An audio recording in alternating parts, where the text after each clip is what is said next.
Vamos lá, você está na Igreja Batista de Bom Retiro, é na cidade de Curitiba.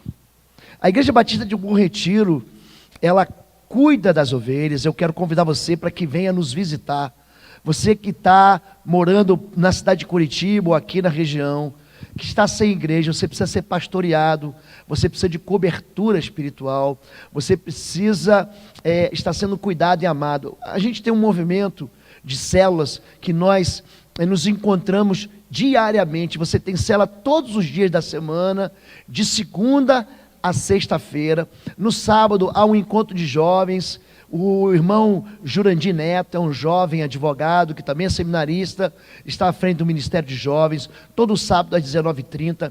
Na sexta-feira às 19h30, nós temos um encontro daqueles que são quase adolescentes, aquela faixa etária que vai até os 15 anos. No domingo pela manhã, nossos cultos são às 10 da manhã e às 19 horas. Você é nosso convidado, você vai ser muito bem-vindo. Amém? Vamos lá, vamos orar antes, gente. Vamos orar. Pai querido, nós viemos, e a única razão de estarmos aqui é o Senhor. Nós viemos para te adorar, para te bendizer, e queremos muito ouvir a tua voz. Portanto, Senhor Deus, abre o nosso coração, a nossa mente e o nosso entendimento, que sobre nós seja derramado do óleo fresco do teu Espírito Santo. Pai, enche o meu coração, a minha mente, a minha boca com uma palavra de sabedoria do Senhor. Eu te peço em nome de Jesus, fala com quem está aqui, fala com os nossos irmãos que estão recebendo essa palavra através da internet, fala com o teu povo hoje, Senhor, em nome de Jesus, nós oramos, amém. Amém, queridos? Está aí o texto. Vou pedir para a irmã Neuzinha vir um pouquinho para cá. Autoridade da oração de intercessão. Vamos falar um pouquinho ainda sobre intercessão e continuar aquilo que nós ministramos na semana passada. E fez Josué, como Moisés lhe dissera. Esse texto está em Êxodo, capítulo 17, verso 10 a 13. E fez Josué, como Moisés lhe dissera, pelejando contra Amaleque. Mas Moisés, Arão e Hur subiram ao cume do outeiro, e acontecia que quando Moisés levantava sua mão, Israel prevalecia, mas quando ele abaixava sua mão, Amaleque prevalecia. Porém as mãos do Senhor eram pesadas, por isso tomaram uma pedra e a puseram debaixo dele, para sentar sobre ela. E Arão e Hur sustentaram as suas mãos, de um lado e de outro lado, de um lado e o outro do outro. Assim ficaram as suas mãos firmes até que o sol se pôs. E assim Josué desfez Amaleque ao seu povo ao fio da espada. E Moisés construiu um altar e chamou-lhe: o Senhor é a minha bandeira. Amém, queridos? Amém. Vamos lá. Oração. Quando nós falamos de oração, nós temos oração de consagração. Por exemplo, a pastora Fabíola fez uma oração aqui agora consagrando os dízimos e as ofertas que foram dedicadas ao Senhor. Existe a oração de confissão. É aquela oração de arrependimento, onde você diz para Deus que você falhou, que você tropeçou, que você se desviou dos planos dele e que você caiu. Existe oração de adoração, aonde você diz para Deus a respeito daquilo que ele é. Existe oração em que você pede o favor do Senhor, porque você sabe que ele é o Deus que opera na sua vida. O nosso Deus, ele carrega uma série de denominações, de nomes, que falam do caráter dele. Esse texto diz: Jeová Nissi, Deus é a minha bandeira. Nós encontramos a denominação do Senhor revelada na Bíblia a partir dos momentos que ele se mostra, que ele aparece para Israel. A Bíblia diz que o Senhor é o nosso socorro, ele é um socorro presente no tempo da angústia. O nosso Deus é Jeová Shalom, é o Deus de paz. O nosso Deus é o Jeová Sabaote, o Senhor dos exércitos. O nosso Deus é o El Gibar, o Deus forte.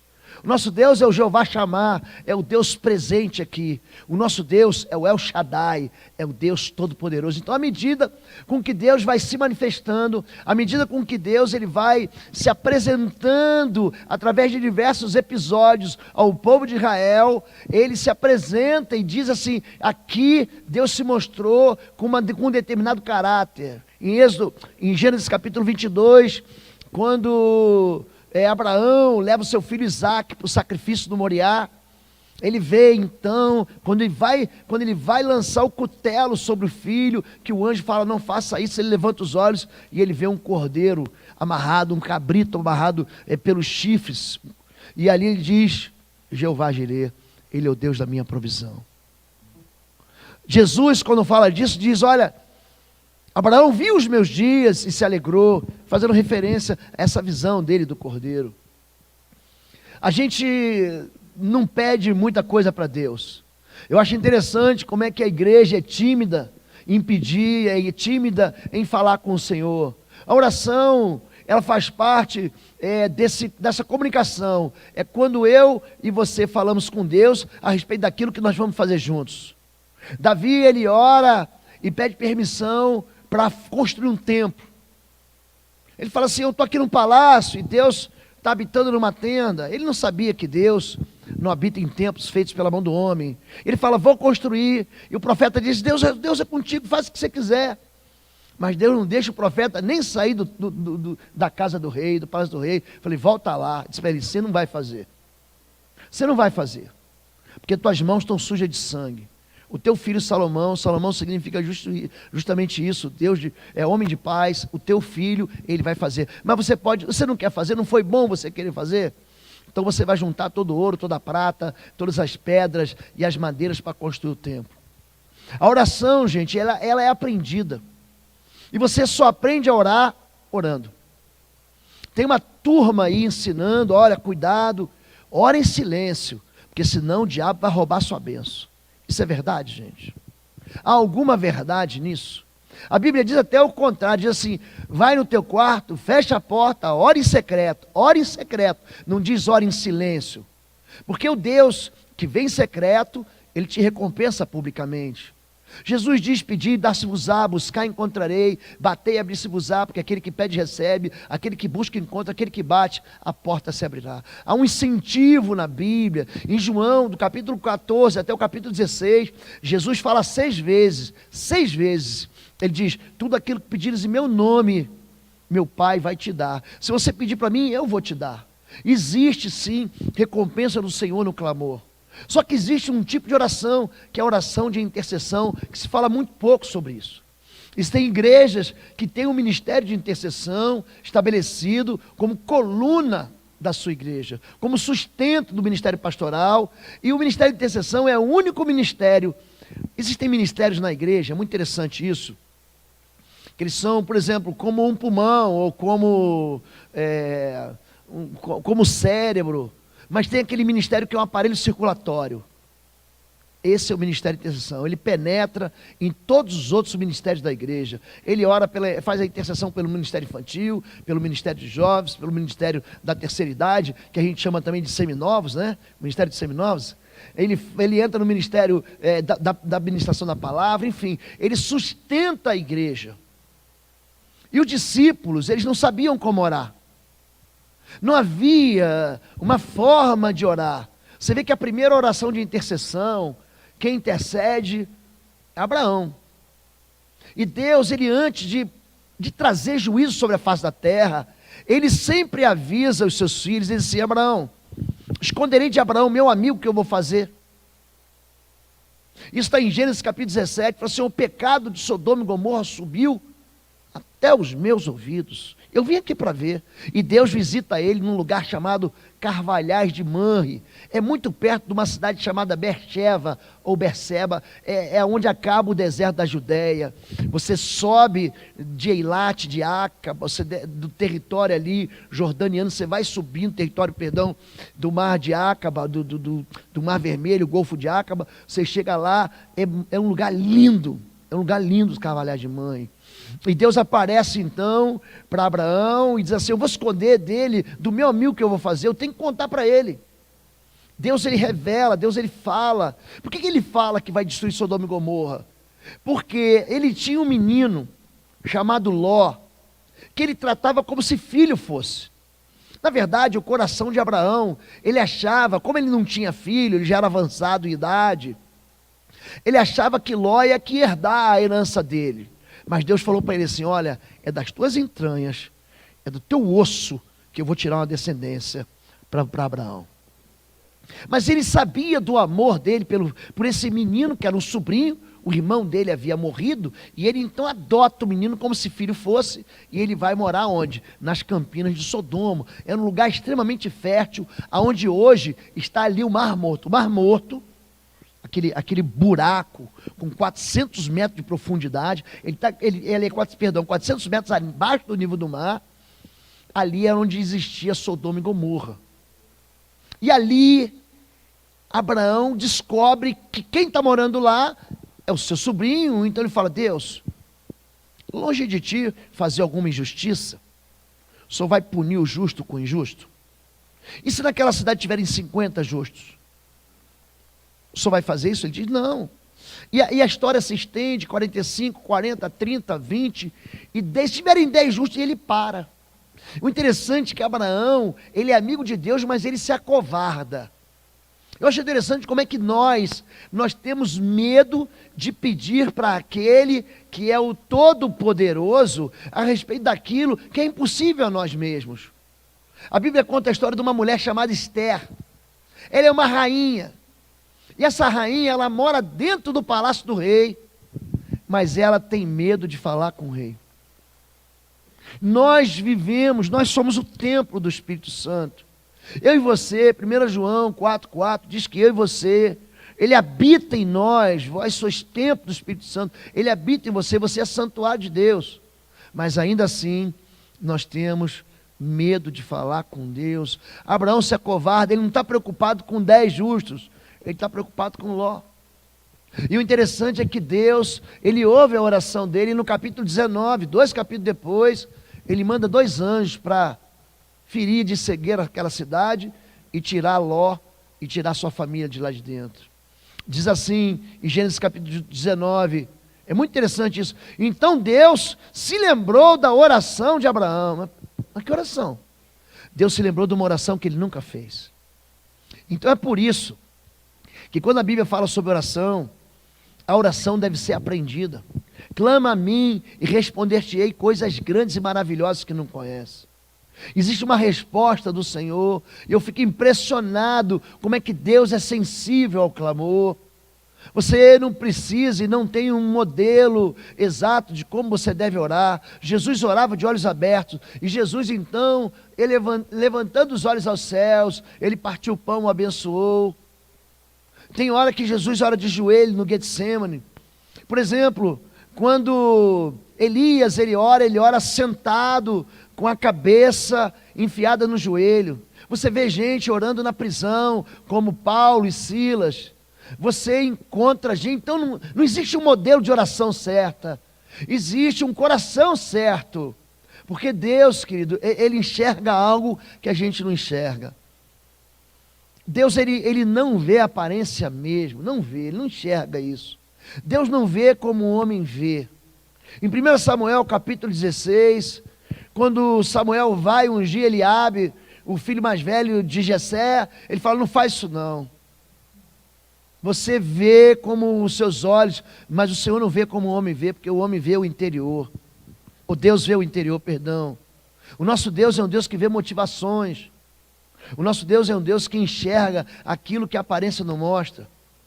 O religioso, ele gosta de aparência.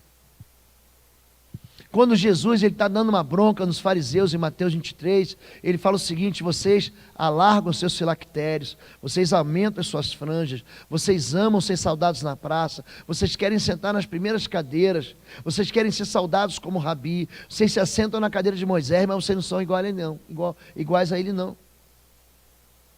Vocês vivem de aparência. O nosso Deus é um Deus que pesa os espíritos. Provérbios capítulo 16, verso 1 e 2 diz que Deus, ele pesa o espírito. Imagina algo que não tem peso, ele pesa, ele enxerga. Então, quando você ora, querido, Deus não está preocupado se você está dirigindo o carro, se você está tomando banho, se você está fazendo o seu trabalho lá na carpintaria, na sua oficina, no seu consultório, ou se você está fazendo um prato na cozinha, Ele está ouvindo você. Hoje existe um acesso a Deus, que Ele é liberado pelo sangue da cruz. Nós entramos na presença de Deus pelo novo e vivo caminho, o caminho do sangue. Então, o que me dá acesso a Deus, que Ele pode ouvir minha oração, é um sangue que purifica o meu pecado. Em Isaías 59 diz o seguinte: os ouvidos do Senhor não estão entupidos, e nem a sua mão não está encolhida para que não possa salvar, mas o vosso pecado faz separação entre vós e o vosso Deus, por isso as suas orações não são ouvidas. Mas quando você confessa o seu pecado, o sangue da cruz, gente, ele purifica você. 1 João, capítulo 1, verso 5, diz que Deus é luz, e nele não há treva nenhuma. Se andarmos na luz, como Cristo na luz está, temos comunhão com os outros, e o sangue de Jesus nos purifica. A pureza no seu coração, a partir do dia, a partir do tempo, a partir do momento que você fez uma aliança com Jesus, e Ele ouve você. Deus não é um Deus insensível, Deus é um Deus que percebe, que sente. Eu acho tão interessante, tem uma igreja hoje que pergunta assim: você está sentindo Deus? Gente, não é isso, é Deus que tem que sentir você. É outra história. Quando Jesus ele vai curar aquela mulher, a filha de Jairo, que está com 12 anos e vai morrer, vem uma outra moça por trás e toca a mulher com fluxo de sangue, toca ali no manto de Jesus. É interessante que se fosse um religioso, ia falar assim: não, isso não vale, isso não funciona. Mas ela tem fé para aquilo, e a fé alcança aquilo que você crê. E ela foi curada. Jesus: para tudo, alguém me tocou. Tem um sítio arqueológico na cidade de Cafarnaum, e isso acontece na cidade de Cafarnaum, que era um porto, e você vai andando por ruas mais estreitas do que as ruas de Jerusalém. E de repente alguém toca, Jesus: alguém me tocou. Aí os discípulos dizem: Senhor, a multidão te espreme, você pergunta quem te tocou? Se não, teve alguém que me tocou com fé, porque eu senti, eu gosto desse texto, eu senti que de mim saiu poder. Gente, Deus é um Deus sensível à tua voz, ao teu clamor e até ao teu toque. O texto da Bíblia está dizendo aqui que o povo de Israel estava num sufoco. A pastora Fabíola leu aqui para a gente, Êxodo capítulo 16. Sabe por que eles são atacados? Sabe por que os amalequitas atacam Israel? Repara que o povo amalequita nunca enfrenta Israel frente a frente. O povo amalequita é assim que nem um trombadinha que esbarra em você, pega o teu celular, rouba a tua carteira, e sai correndo. Aqui o povo amalequita, é interessante que começa assim: eles estão com fome, eles estão com sede, e eles perguntam assim: está o Senhor no meio de nós? Dúvida.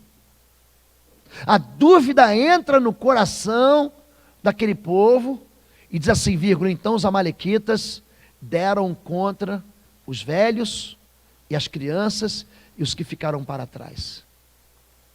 Repara que esse povo amalequita é o mesmo povo, a mesma nação, que 1 Samuel capítulo 30, enquanto Davi está lutando as guerras, eles vão lá, arrasam o arraial de Ziclag. Era uma cidade onde naquele tempo Davi ficava, bem próximo ao território dos filisteus, e eles roubaram as esposas e roubaram os filhos de Israel.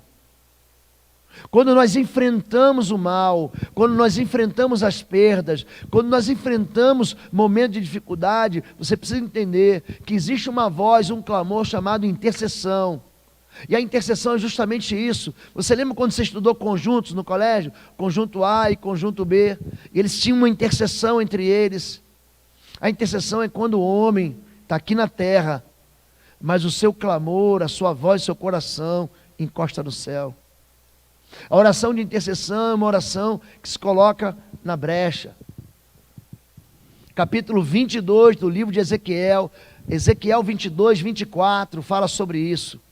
Fala de um povo que se corrompeu de tal maneira que os profetas se venderam por causa de dinheiro. Sabe quem são os profetas? Você não ia querer ter um pastor profeta. Um pastor profeta, ele é muito duro. Um pastor profeta diz para você assim, ó: raça de víboras, quem vos induziu a fugir da era vindoura? Um profeta é alguém que não vai dizer: eis que te digo que você vai ganhar uma moça bonita, ou um carro zero, ou um emprego bom. Ele não fala isso. Um profeta é alguém que anuncia para a sua vida arrependimento. Deus só levanta um profeta quando o povo se desvia de uma maneira muito forte, muito grave. Deus levantou Elias porque o povo estava adorando Baal por ordem de Jezabel e de Acabe. Deus levanta Eliseu porque o povo eles não se emendam. E Deus levanta os profetas, até que vem o último profeta Malaquias, Deus fala assim, chega. Aí ele se cala por 400 anos, eu não aguento mais falar. Nesse mesmo texto de Mateus 23, ele fala, Jerusalém, Jerusalém, eu te mandei profetas, eu te mandei mestres, a uns vocês açoitaram, a outros vocês perseguiram, expulsaram das sinagogas, a outros vocês crucificaram. Quantas vezes eu quis te ajuntar, como a galinha junta os pintinhos e protege, você não quis, a tua casa vai ficar deserta. Um povo de dura cerviz é um povo que não ouve a voz profética, que chama para arrependimento. Por quê? Porque nesse tempo, os profetas haviam se desviado. Nesse mesmo tempo, os sacerdotes se venderam. Havia feitiçaria no meio do sacerdócio. E o sacerdote é alguém que ensina o povo a adorar. Nesse texto, no capítulo 26, Ezequiel 22, 26, diz assim, vocês profetas, vocês deviam ensinar o meu povo a discernir entre o santo e o profano, entre o justo e o injusto, e você só pratica a injustiça. Deus está decepcionado com os sacerdotes. O governo se corrompeu. Os príncipes oprimem e roubam o povo, extorquem o povo, e o povo mata um outro. Então, quer dizer, não tem ninguém que presta. Aí Deus fala assim, então eu procurei uma pessoa na brecha e não encontrei ninguém. Por isso meu juízo vai cair sobre a terra. Por que Deus tira Ló? Porque o juízo ia cair ali. Mas Abraão é um homem que intercede por ele e diz o seguinte, ele intercede e diz, Senhor, você vai fazer o mal contra aquele que é bom? Isso tem princípios de intercessão. E aqui, gente, aqui no livro do Êxodo, capítulo 17, há um dos princípios mais interessantes, que chama o princípio da autoridade. Autoridade não é uma pessoa. Autoridade é um princípio de governo. Autoridade é direito de governar. Autoridade é diferente de poder. Porque poder, querido, é força, é dínamos. Uma autoridade não precisa ser forte. Nós vamos botar domingo que vem para presidente, alguns estados para presidente e governador. Numa democracia, o poder está na mão do povo, não está na mão do presidente. E o poder, ele emana do povo, é para o povo e pelo povo.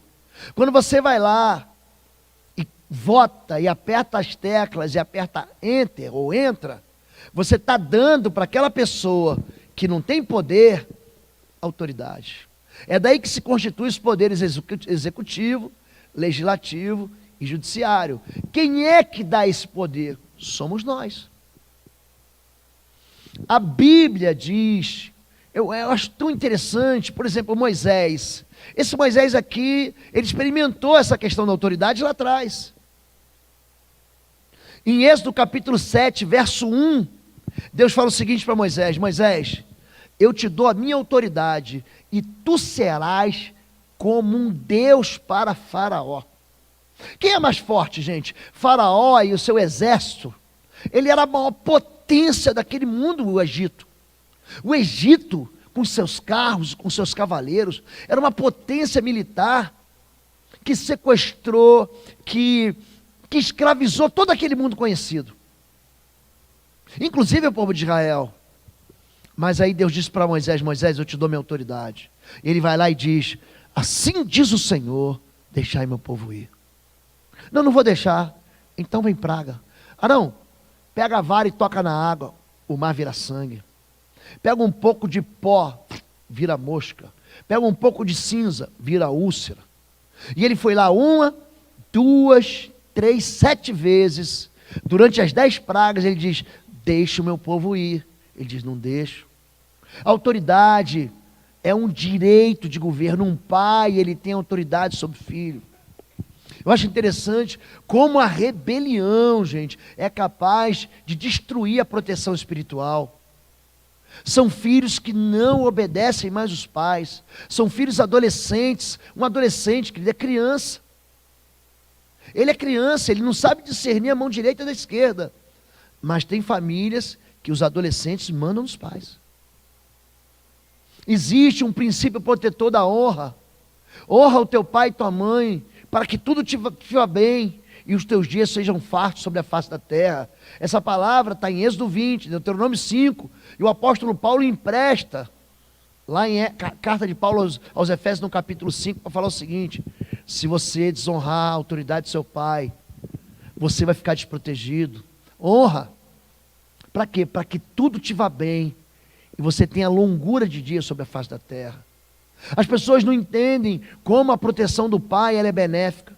Gente, é interessante que a submissão é melhor do que a gordura de carneiros. Quando Deus fala isso para Saul, ele não está brincando com Saul, ele fala: olha, a rebelião é como o pecado da feitiçaria. A feitiçaria, gente, é uma tentativa de manipulação espiritual, convidando um poder oculto, um poder imundo, para beneficiar você ou para prejudicar alguém. Isso traz morte para a vida das pessoas. Quando nós saímos debaixo da autoridade, você pode experimentar todos os filhos que rompem com a autoridade, eles vão experimentar exílio, fome, miséria e morte. Jacó estava pensando que estava sendo muito esperto, enganando o papai que estava cego. Papai não está vendo. Aí ele vai, se veste de Esaú, coloca pelos, leva comida, leva um guisado, e ali o papai abençoa ele. Gente, a bênção na mentira. Deus abençoa a mentira, gente. Aquilo custou caro demais para esse homem chamado Jacó. Ele pensou assim: me dei bem. Como assim se deu bem? Você desonrou a autoridade. Como que você se deu bem? Então, ele tem que fugir para um lugar chamado Padã Arã. E lá, gente, ele vive 20 anos. Em Êxodo capítulo 31, ele fala assim: você, Labão, Labão para mim é a pior autoridade do Antigo Testamento. Esse é o bicho, ele é bicho ruim. Pensa um sujeito que enganou as próprias filhas, o filho, enganou o genro. Ele é um homem maligno, perverso. Só que quando você desonra o teu pai, você vai para esse lugar de calabouço. E ele teve que experimentar 20 anos debaixo dessa autoridade perversa, maligna, que é Labão, que enganou ele, que enganou as duas filhas, para obter lucro. Você pega a vida do filho pródigo: pai, eu quero a minha herança. Sabe o que ele está dizendo para o pai? Quero que você morra. Porque Lucas 15, a parábola do filho pródigo, você só recebe herança quando teu pai morre. Para mim, pastor, acabou. Para mim, papai, acabou aqui. Me dá meu dinheiro que eu quero ser feliz. E ele sai para ser feliz. A rebelião é terrível. A rebelião não leva o homem para cima. A rebelião leva o homem para baixo. Satanás experimentou a rebelião, gente. E a rebelião levou ele para um lugar chamado abismo. Ó, como caíste do céu, ó brilhante estrela da manhã.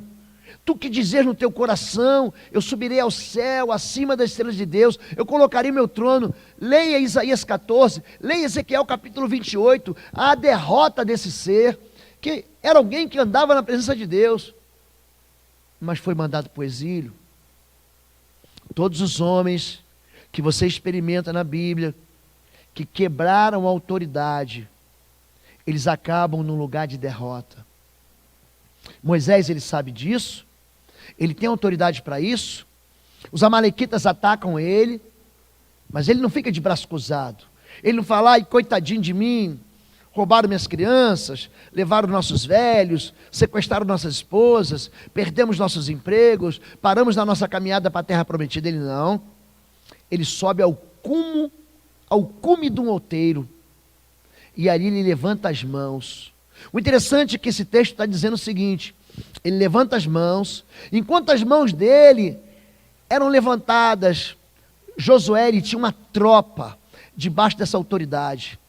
Enquanto as mãos eram levantadas, ele vencia a batalha, mas os braços deles eram pesados, e quando a mão arriava, Amaleque vencia a batalha.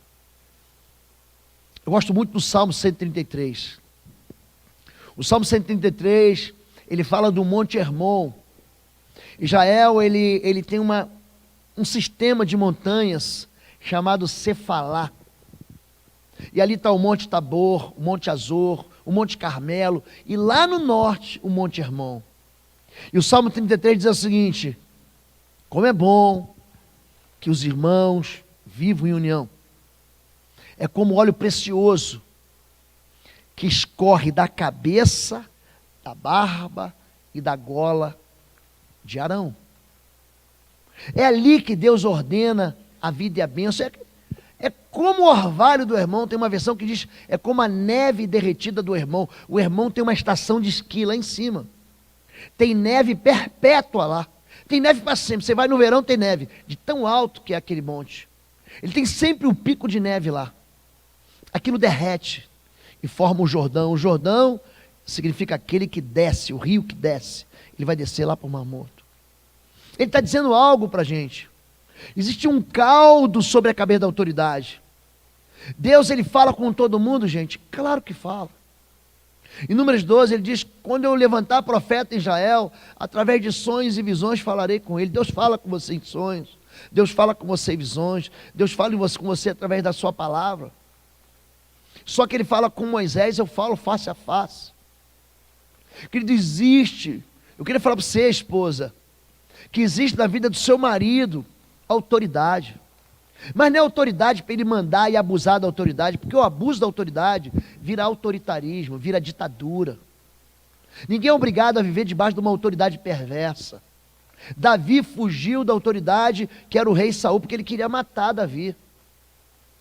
Deus, ele aparece para José num sonho, através de um anjo, diz assim, José foge, porque Herodes quer matar o menino.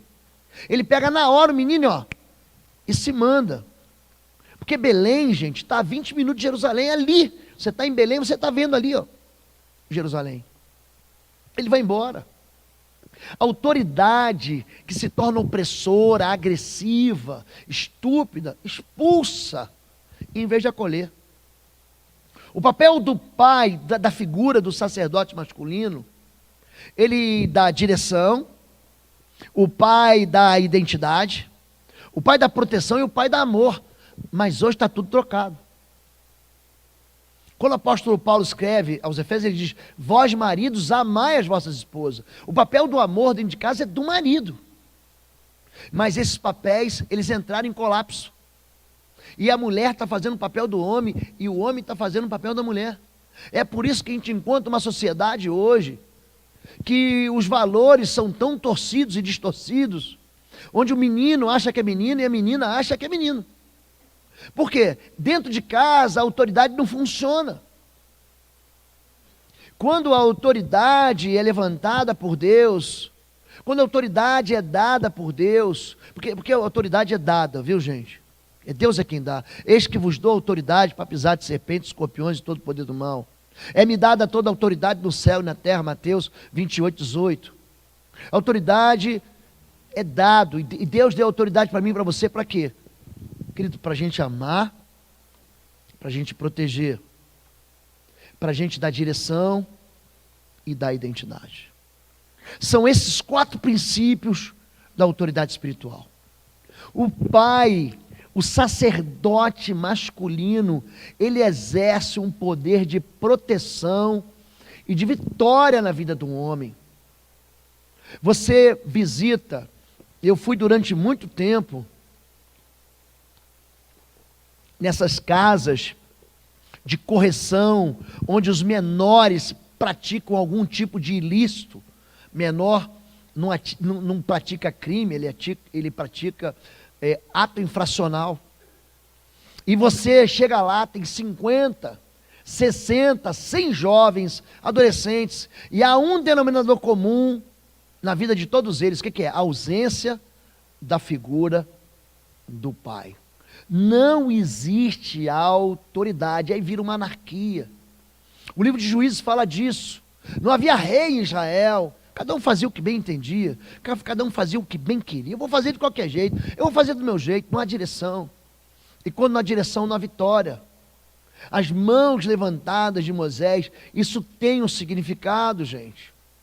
Quando a Bíblia fala de mãos levantadas, de imposição de mãos, repara esses detalhes na Escritura Sagrada. Fala de transferir, ele fala, eu estou à destra, eu estou à mão direita de Deus Pai, intercedendo por você.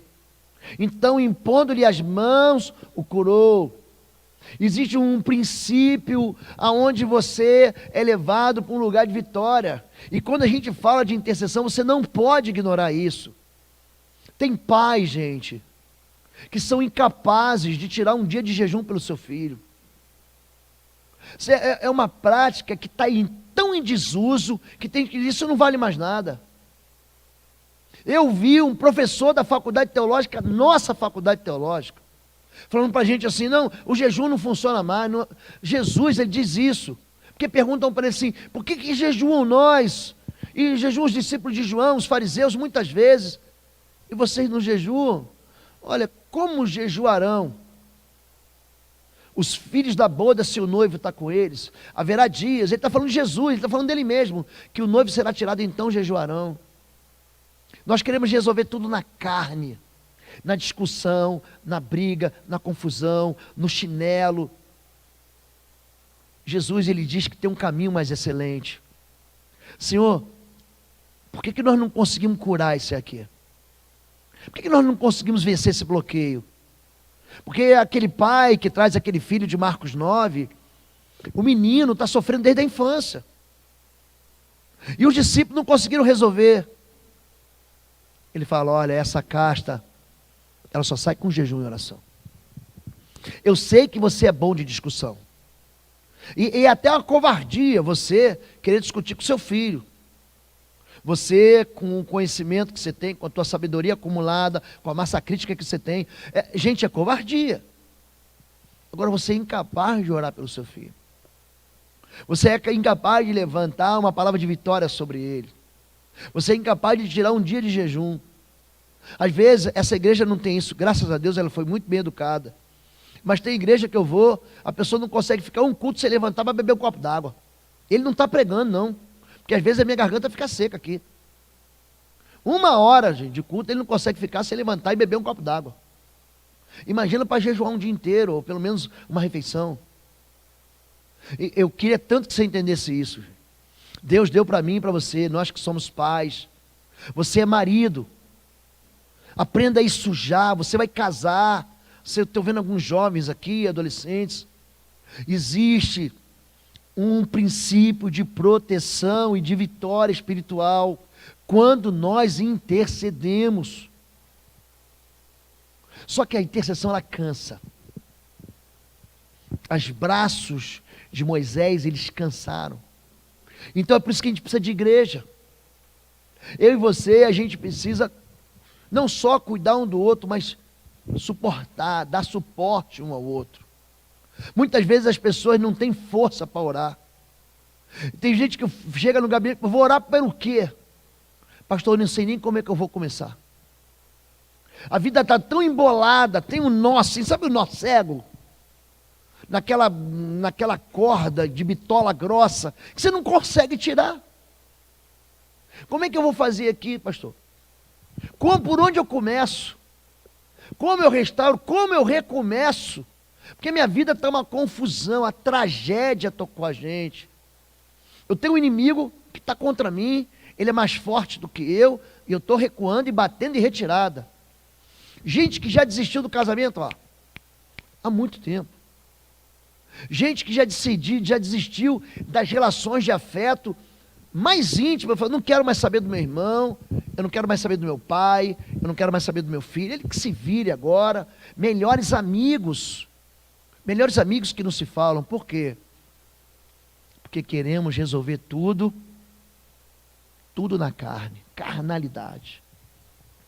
A carnalidade, gente, não serve para nada. Nada. A tua inteligência, a tua capacitação técnica, os teus estudos, o teu mestrado, a tua pós-graduação, vai te dar valores, vai agregar valores na sua vida. Mas veja bem, quando o assunto é espiritual, isso não serve para nada. Porque a gente não luta contra a carne e sangue. A gente não luta contra as pessoas. Existe uma interferência espiritual na minha vida e na sua vida, entenda isso. E a intercessão é uma oração que coloca você diante de vitória no mundo espiritual. Existem alguns princípios que eu quero que você conheça. Então, aqui, gente, primeira coisa, o ministério de intercessão é um ministério de enfrentamento, pelejando contra Amaleque. Existem áreas da sua vida que você vai passar por crises que você só vai vencer com oração. Não tem jeito. Você vê que a oração é colocada no final daquele texto de Efésios capítulo 6, verso 12, tome toda a armadura de Deus, e no final ele fala assim, orando com toda oração e súplica. Existe dentro desse mesmo conceito o peso da intercessão. As mãos de Moisés eram pesadas. Tem hora que dá vontade de desistir. Mas é por isso que você precisa de unidade. Arão e Ur sustentaram as suas mãos. Marido e esposa. Mateus capítulo 16 diz assim: tudo que tu ligares na terra vai afetar o céu. O que você concorda na terra, querido, é concordado no céu. O que se liga na terra é ligado no céu. E ele está falando justamente de autoridade. Ele diz: eis que vos dou a chave do reino do céu. A chave é uma metáfora de autoridade, assim como vara, assim como espada. A vara é a metáfora de autoridade do pai sobre o filho. Não poupe a vara ao seu filho, porque aquele que poupa a vara ao seu filho aborrece. Ele não está chamando você para ser violento, nem brutal, nem estúpido, nem castigador. Ele está dizendo: coloque limite. Usar vara é colocar limite. Eu nunca encostei nos meus filhos. Veja se eles me obedecem. Até hoje. Até hoje. Eu digo não, é não. Eles conhecem o meu não. Meu filho sempre gostou de bateria. Eu acho que eu fiquei surdo por causa disso. Com 6 anos, com 2 anos ele ligou a primeira bateria. Com 6 anos ele ligou uma bateria desse tamanho. Gente, o quanto mais barulho ele fazia, mais feliz ele ficava. Eu chegava em casa, eu morava numa vila militar, sem muro, aquelas casas sem muro, na grama. Gente, eu virava a esquina, eu já estava escutando esse menino batendo na bateria. No sábado eu ficava doido, porque ele acordava, ele ia para a bateria, ele ficava naquela bateria até a noite. E ele tinha lá um desses headphones, ele ficava ouvindo a música, ele tocando aquela bateria, ele competia com o próprio som desse. Mas quando ele pisava na bola, eu usava a vara. E qual era a vara? Eu pegava a bateria, os pratos da bateria, e botava de castigo. Ele amava a bateria. Você não está de castigo não, quem está de castigo é a tua bateria. Gente, isso funciona. Ele ficava uma seda. Uma seda. Não poupe a vara ao seu filho. A espada é metáfora de autoridade do governo. Toda autoridade vem de Deus, Romanos 13. Não é autoridade que não vem de Deus, ele é espada para punir o malfeitor. Autoridade. Agora a chave, eis que vos dou a chave do reino dos céus. A chave, interessante, quando Jesus, ele ressuscita dos mortos. Apocalipse capítulo número 1. A visão de João na ilha de Pátimos, do Cristo ressurreto, ele diz: os seus olhos são como chama de fogo, os seus pés como um bronze reluzente, derretido, saindo da fornalha.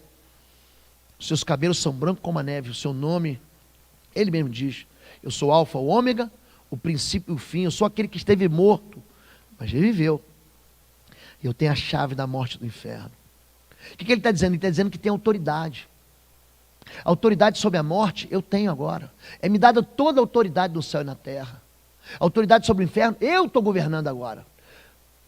Então entenda.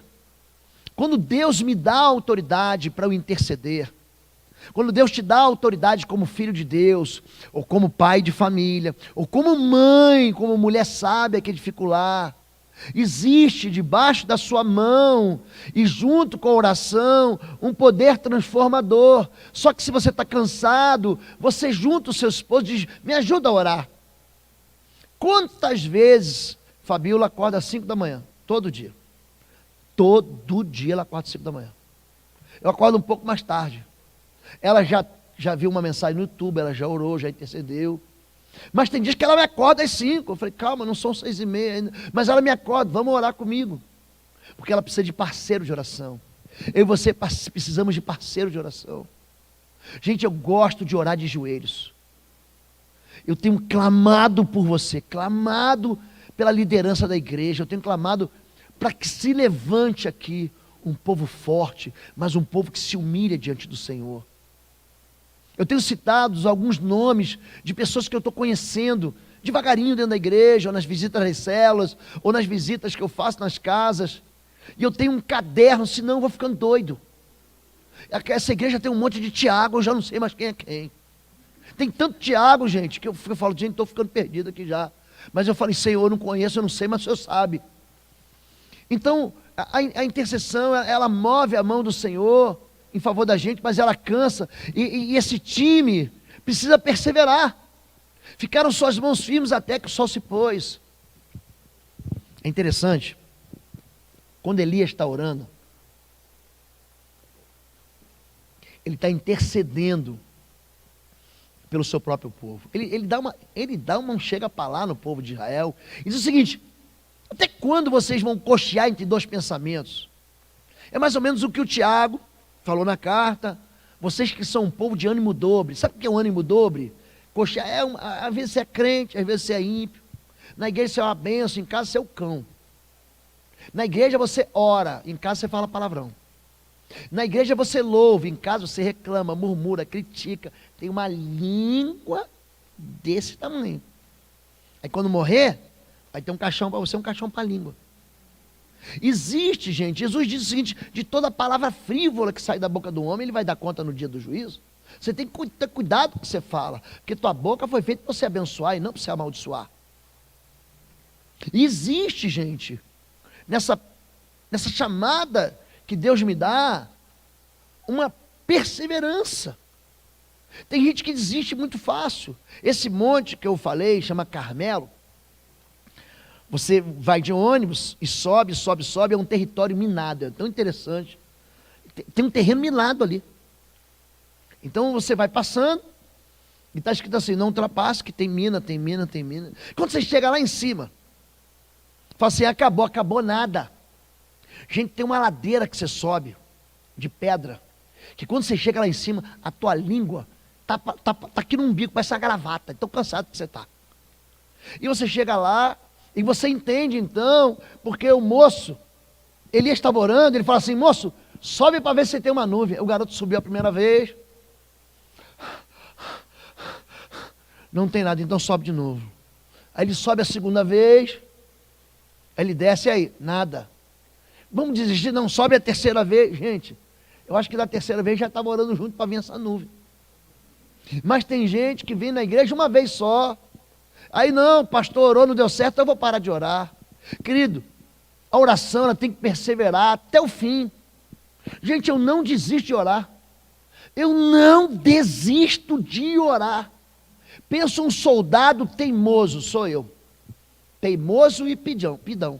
Eu vou pedir até conseguir. Por quê? Porque há uma promessa de Deus que se eu pedir, Ele vai me ouvir e Ele vai me dar. Então por que não pedir?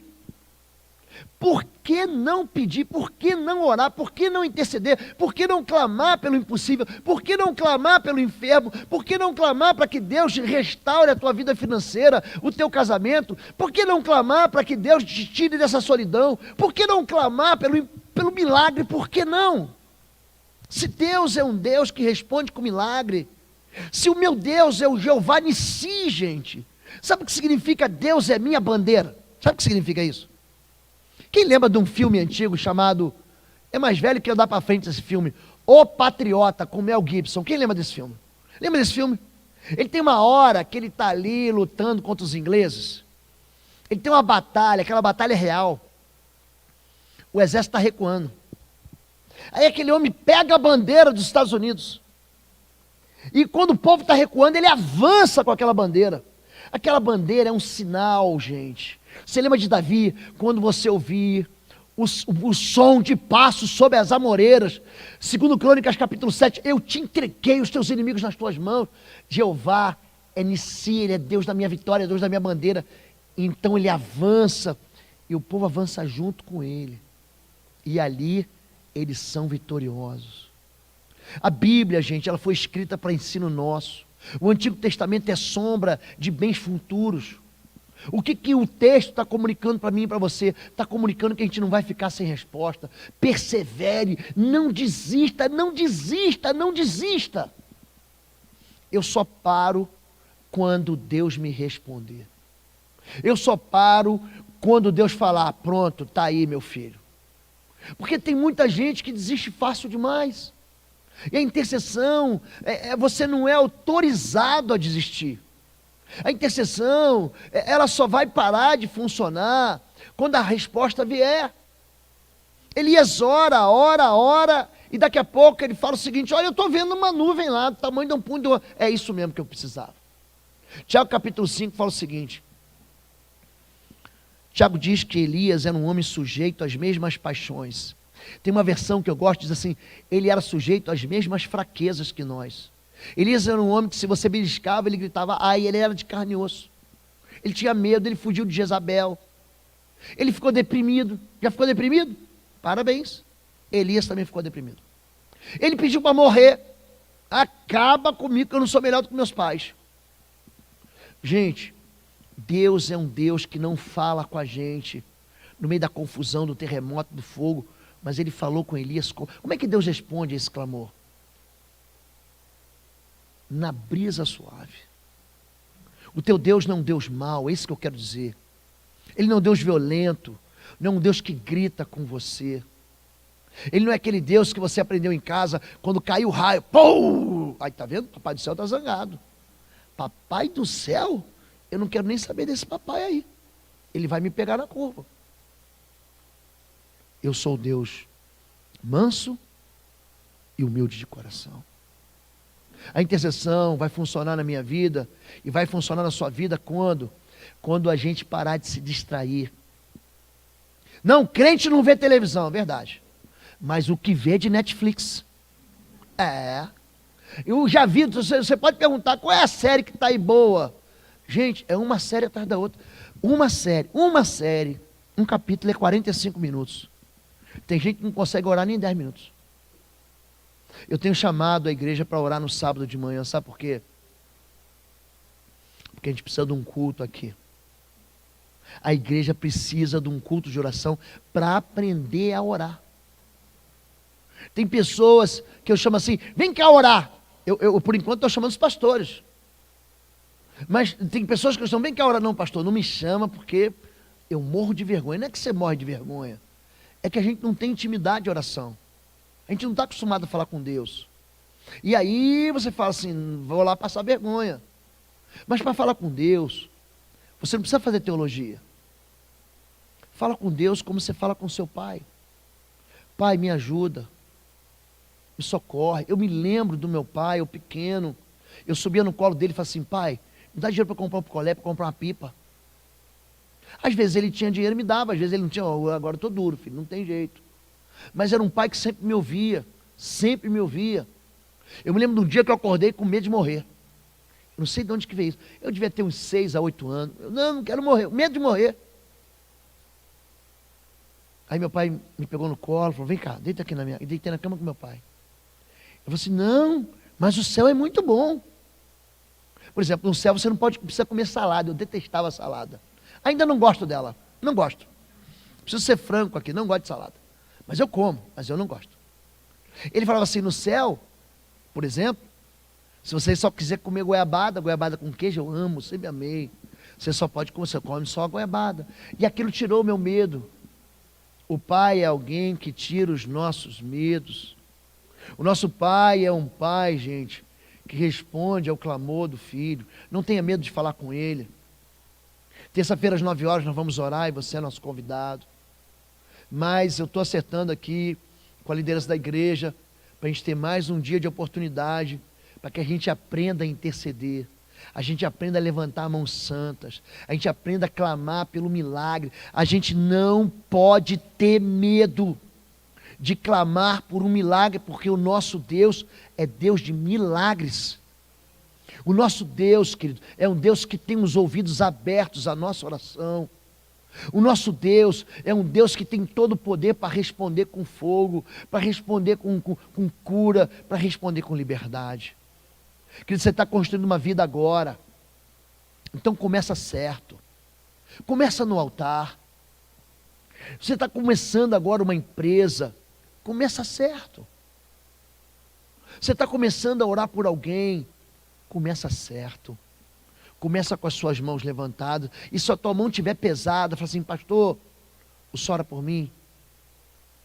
Aí no bolsão da frente, o Ministério de Boas-Vindas da IBBR coloca um cartãozinho assim, para você orar, botar seu pedido de oração.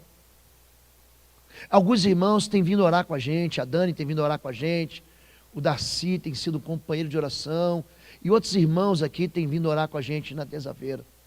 Você coloca lá um pedido. Sabe como é que a gente ora por vocês?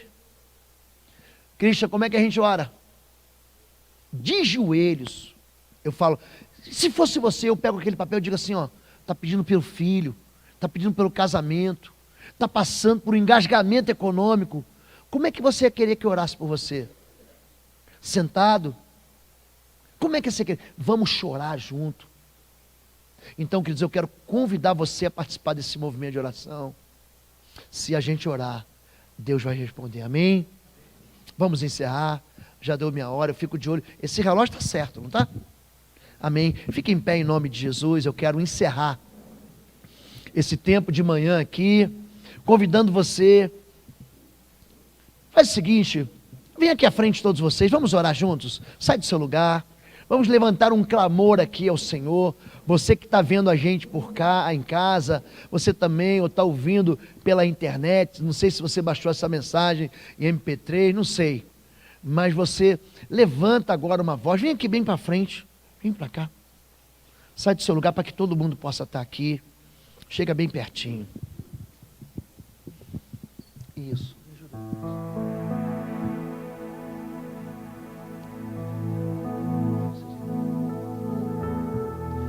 Gente, vem para cá. Sai daí. Isso. A gente já ora tão pouco. Se você orar, Deus vai te responder.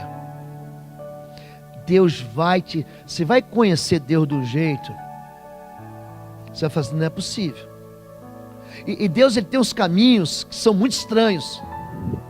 Ele tem uma maneira de responder. Você acha que Ele vai vir de um lado, Ele vem do outro. Mas eu não esperava assim. Mas não é a resposta que você queria. Confia no Senhor. Confia no Senhor. Eu quero motivar você a colecionar vitórias contra os amalequitas, contra os teus inimigos. Eu quero que você experimente isso. Gente, eu quero que você experimente milagres. Eu quero que você experimente respostas do impossível. Respostas na sua casa, na sua vida pessoal, respostas na sua vida emocional, na sua vida familiar, resposta na sua vida financeira, resposta no seu ministério. Confia no Senhor. Feche seus olhos. Alguém aqui essa manhã quer fazer uma aliança com Jesus? Eu não estou perguntando se você é crente, batista, assembleano, metodista. Você quer fazer uma aliança com o Senhor?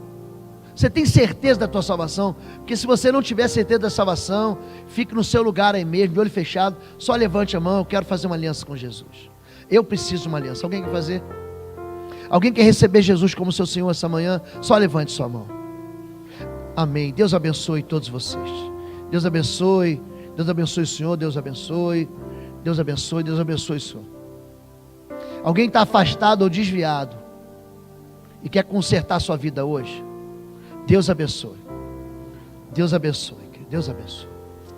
Agora, se você tem o impossível, impossível. Se você tem uma luta para lutar e uma guerra para vencer, coloca a mão no seu coração agora. Pode colocar. Você não pode pedir assim, Deus me abençoa. Não. Você tem que dizer para Deus o que você quer. Diga, seja específico naquilo que você quer, específico.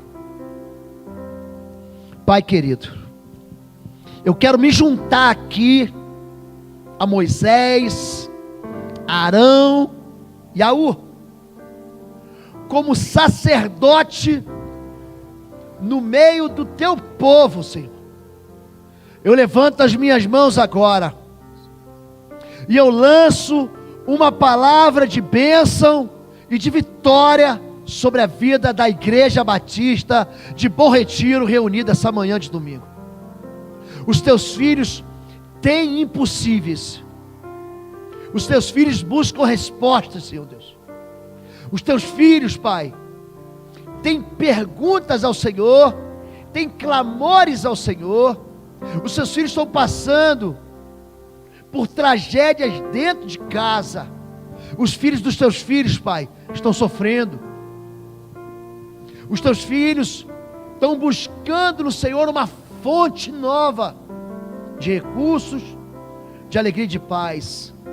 E como sacerdote, eu subo diante do Senhor, ao cume do outeiro, com os teus filhos, com os teus pastores, e nós levantamos as mãos agora sobre a tua igreja.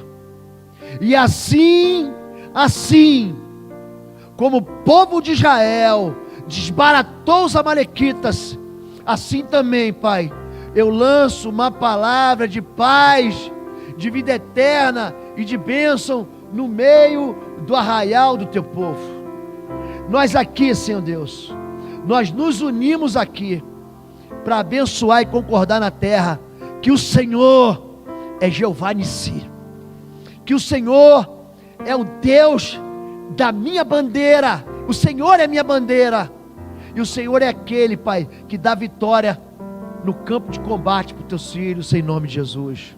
Recolhe, Pai, o clamor do teu povo, recolhe o choro, recolhe, Senhor Deus, as orações dos teus filhos, a fraqueza, e transforma eles em vencedores, em nome de Jesus. Amém, amém, amém.